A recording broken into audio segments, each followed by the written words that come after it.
Oh, isn't it part of our fallen nature, fallen human nature, to avoid suffering?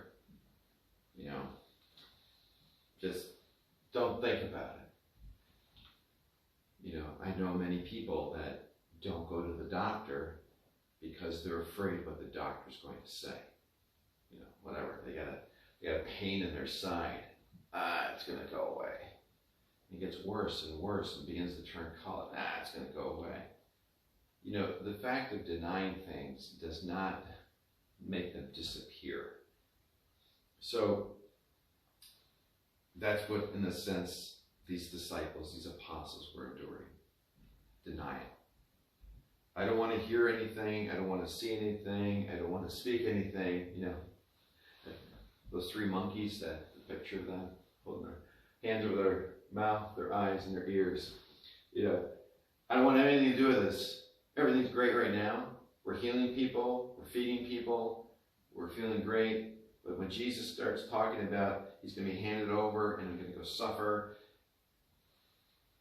don't talk to us about that. And often we experience that in our own lives. We want a Christianity without a cross. We want Christianity without suffering.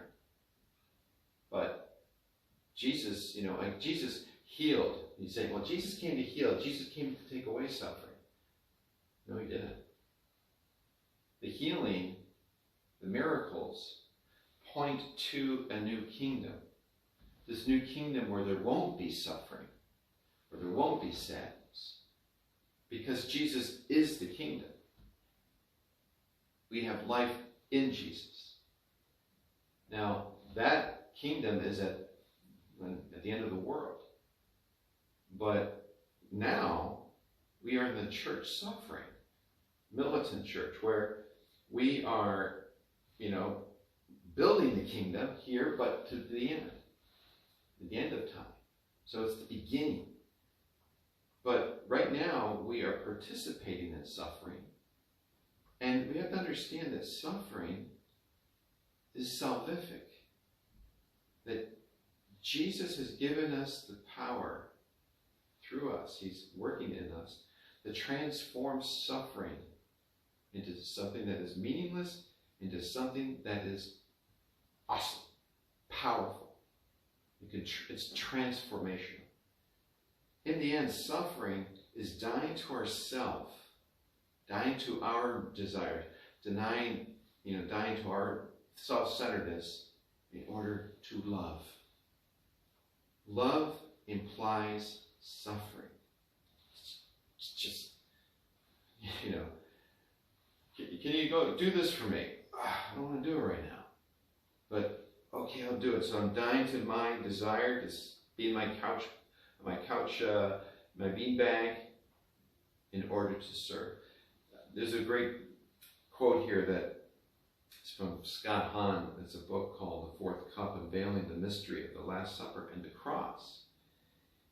He wrote, quoting Pope Benedict, Pope Benedict said, there can be no love, get this, no love without suffering, because love always implies a renouncement of self, letting myself go and accepting the other in his or her otherness.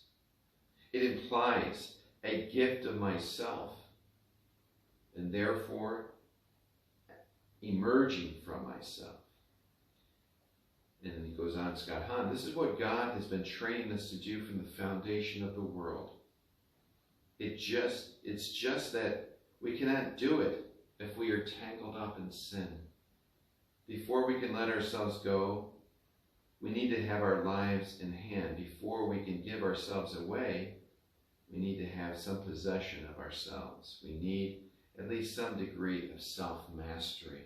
To love, self-giving, life-giving love requires sacrifice. Sacrifice entails suffering. Whenever people love, this is how they do it. Love is the answer to the riddle of suffering.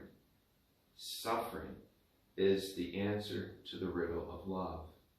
Only with Jesus, and specifically the Paschal mystery, did God reveal the answer perennial riddles of our existence.